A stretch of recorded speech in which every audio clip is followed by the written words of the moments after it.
అక్కడ ఏటీఎంలో డ్రా చేసిన తర్వాత స్లిప్ కోసం ట్రై చేస్తే ఎప్పటికీ రాలేదు. రాకపోతే తన వెనక ఉన్నటువంటి ఈ ఎవడైతే అక్యూజ్డ్ ఉన్నాడో అతను హెల్ప్ అంటే తను తీస్తాను ఆ కార్డు అన్నట్టుగా ఆమెను నమ్మించి ఈ తరుణంలో తను కార్డ్ ఏమో మార్చేశాడు. తన దగ్గర ఉన్న ఏటీఎం ఫేక్ కార్డ్ని ఆ లేడీకి ఇచ్చేసి ఆమె దగ్గర ఉన్నటువంటి ఒరిజినల్ కార్డ్నేమో తీసేసుకున్నాడు. ఆమె అంత అబ్జర్వ్ చేయలేదు.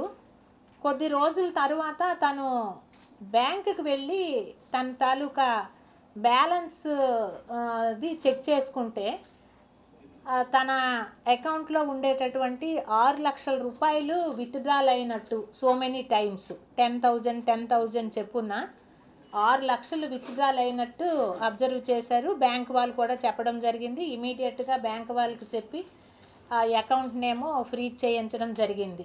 అడ్రస్ ఇతనికి 2 భార్యలు.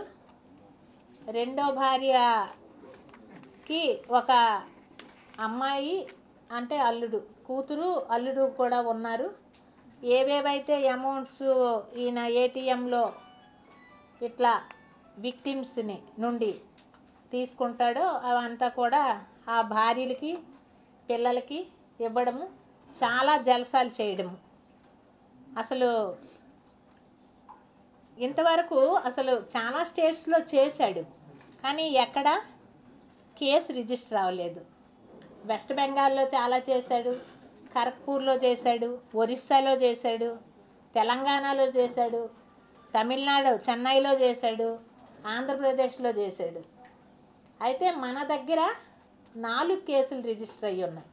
2015లో ఎస్కాట్ లిమిట్స్లో ఒక క్రైమ్ రిజిస్టర్ అయ్యి ఉంది.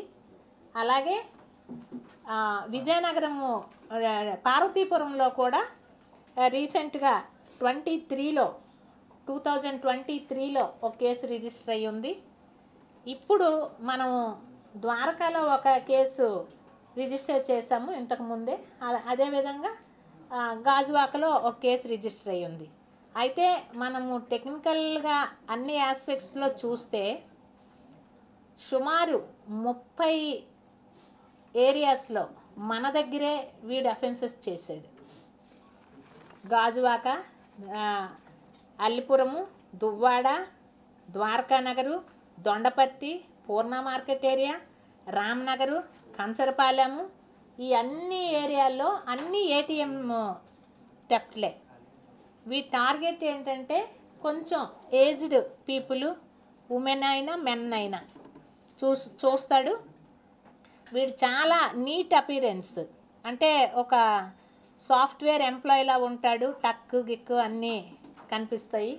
అంటే ఎవరినైనా హెల్ప్ ఇప్పుడు ముసలి వాళ్ళు వెళ్ళేటప్పుడు వాళ్ళు ఒక్కోసారి పిన్ను మర్చిపోతుంటారు, ఒక్కోసారి కింద పడేస్తుంటారు బై మిస్టేక్. ఆపరేట్ చేయడం కూడా చాలా స్లోగా చేస్తుంటారు. వీడేంటంటే అలాంటి వాళ్ళని అబ్జర్వ్ చేసి ఇమీడియట్గా వాళ్ళతో పాటే వీడు కూడా ఎంటర్ అయిపోయి వెనక నిల్చొని వాడు కొట్టే పిన్ అబ్జర్వ్ చేసుకొని ఆ పిన్ గుర్తుంచుకుంటాడు. ఇంతలో కార్డు కూడా హెల్ప్ చేస్తాననేటటువంటి మేనర్లో వాళ్ళ కార్డు చేంజ్ చేసేస్తాడు. వీడి దగ్గర చాలా కార్డ్స్ అవైలబుల్గా ఉన్నాయి. అంటే మనం వాడి సెల్ ఫోన్ చెక్ చేస్తే ఎన్ని కార్డ్స్ ఉన్నాయంటే ఒక 50 కార్డ్స్, డిఫరెంట్ కార్డ్స్. అంటే వాడు కొన్ని మనము అవుట్డేటెడ్ అయిపోయినటువంటి కార్డ్స్ని కొంతమంది ఏం చేస్తామంటే డైరెక్ట్గా ఇట్లా పారేస్తుంటాము, డస్ట్బిన్స్లో వేసేస్తుంటాము.